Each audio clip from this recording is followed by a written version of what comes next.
So my dear viewers, we were talking about simple present tense.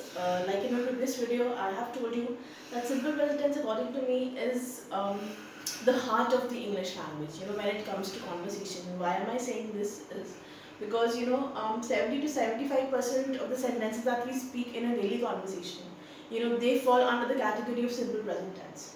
As in simple present tense, we talk about our general habits, the habits that we do every day.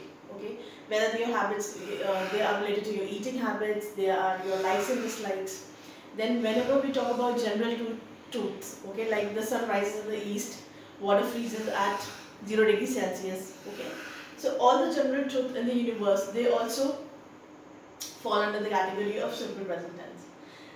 When you are giving instructions to someone, है ना, जब आप किसी को instructions दे रहे हैं, then also those sentences are to be framed in simple present tense.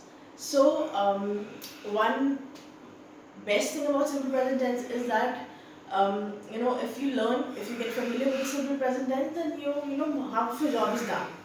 I personally believe this, and I have brought certain sentences that we'll translate them.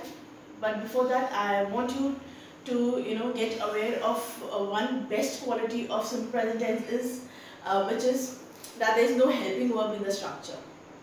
Okay, the structure remains subject plus first form of the verb plus SNES plus object, and moreover, the sentences that ends with करता है, करती है, करते हैं.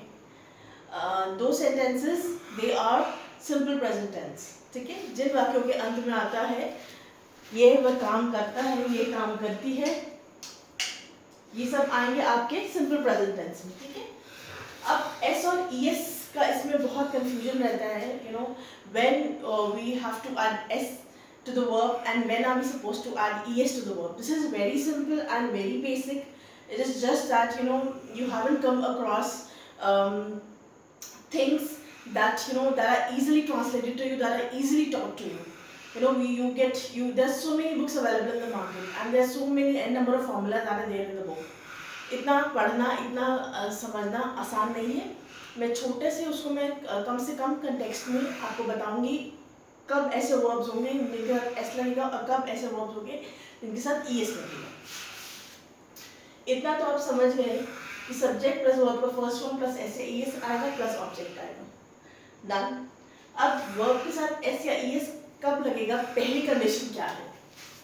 The first condition says when s and es is added to verb, that is subject has to be singular. Now what is subject? Subject अभी तक आपको पता हो जाना चाहिए कि subject is the कर्ता, is the doer, जो सेंटेंस में जिसके बारे में हम बात कर रहे हैं. ठीक है, अगर वो सिंगुलर है, अगर वो एक है ना, एक व्यक्ति, एक चिड़िया, एक इंसान ना, एक एक्टिविटी, एक स्कूल, एक ऑडिटोरियम, तो वो जब सिंगुलर होगा तभी वर्ब में एस या ईएस लगेगा. ठीक है, he does his work on time, she goes there. ठीक है,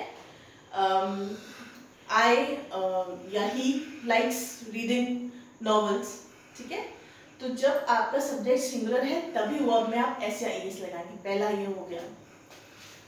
दूसरी बात ये, the words that have ch, sh, th, z, o, double s in the end, ऐसे वर्ब जो ch से खत्म होते हैं, sh से खत्म होते हैं, ये जिनके आखिर में ch, sh, th, z, o, double s आता है, उनमें ऑटोमेटिकली क्या लग जाता है?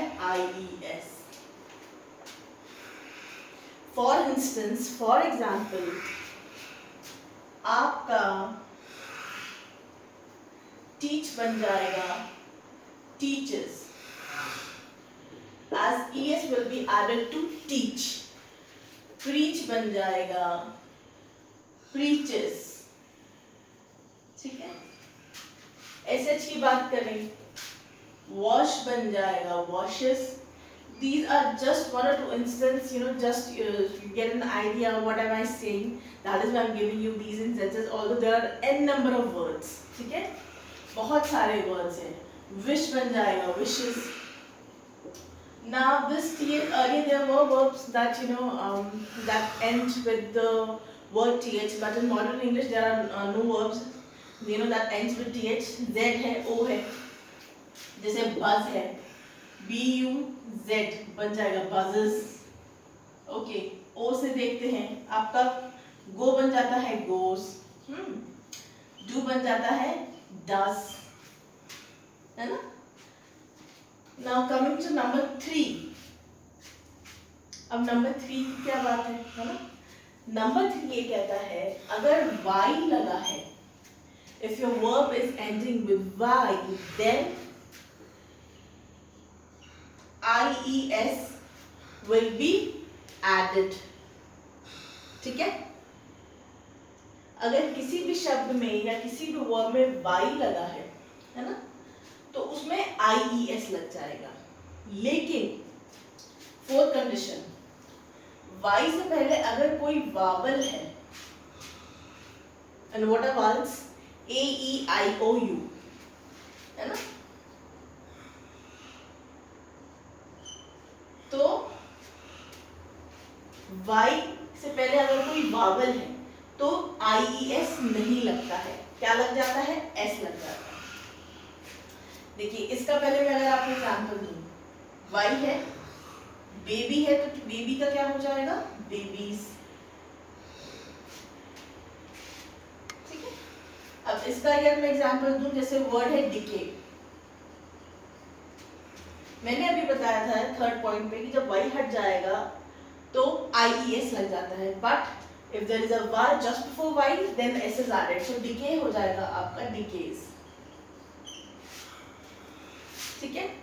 So these were the 4 golden rules, I would say.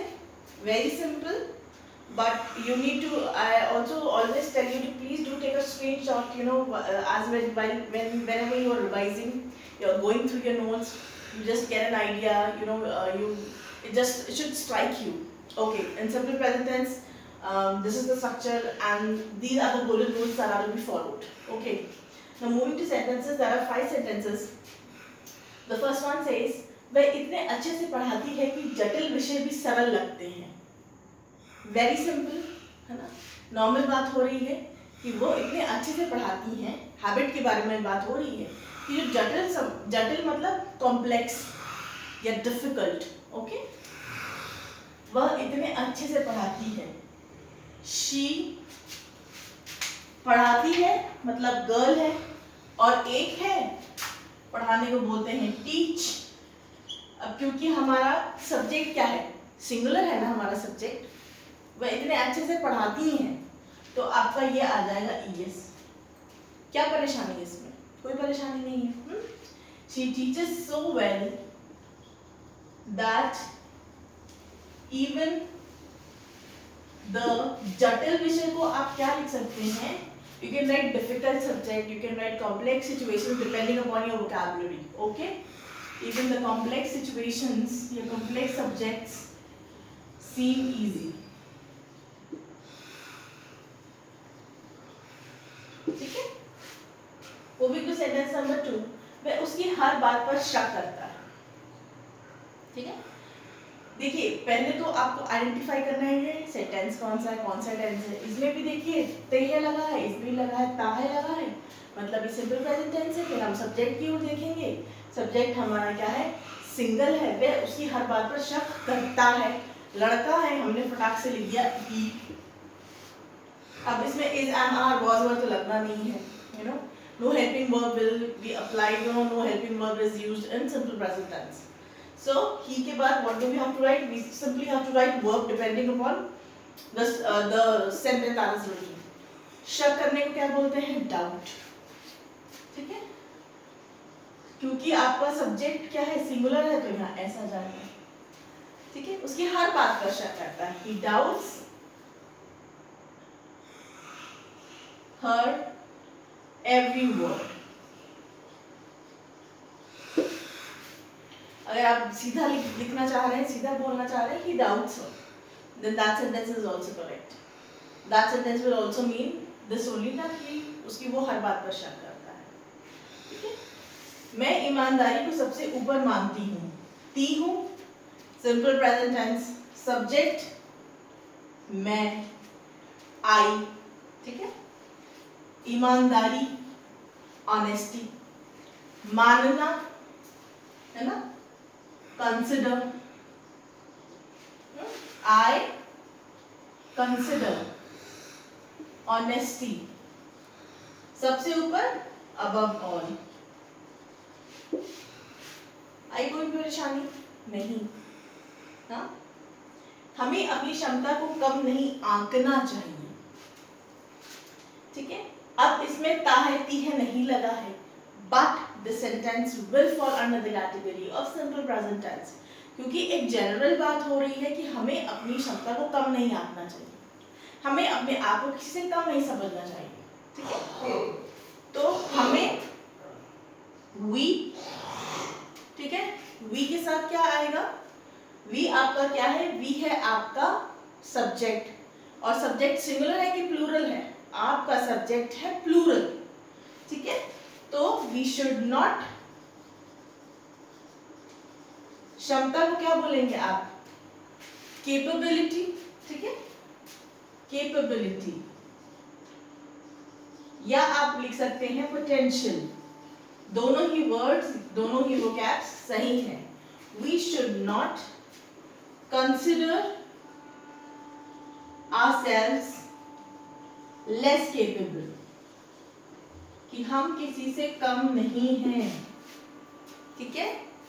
मैं रोज सुबह देर से उठती हूँ, है ना, उठती हूँ, again this sentence is an example of simple present tense because here we are talking about a general habit that I generally wake up late in the morning. मैंने देखिए वही बताया था, इसलिए मैं बार बार बोलती हूँ कि एक वीडियो के बाद जब दूसरी वीडियो में अपलोड करती हूँ, you have to make a point, you have to be sure that you see these videos, after watching one video you make sure that you watch the second video that I upload, because वो connectivity बनी रहती है ना। अब अगर आपने पहली video देखी है कि सिंपल प्रेजेंट टेंस कब कब यूज होता है, तभी आप समझ पाएंगे कि okay ma'am here is talking about a general habit, and whenever we talk about habits fall under the category of simple present tense, so we have to frame a sentence using the structure of simple present tense. हमें sentence बनाना है simple present tense का structure apply करके, ठीक है। मैं रोज सुबह देर से उठती हूँ, आई के साथ no helping verb is am, और आई के साथ एम ही लगता है if you are talking about present tense, but this is simple present tense, so no helping verb. I, सुबह उठने को बोलते हैं वेक up late in the morning. So my dear viewers, this was all about simple present tense.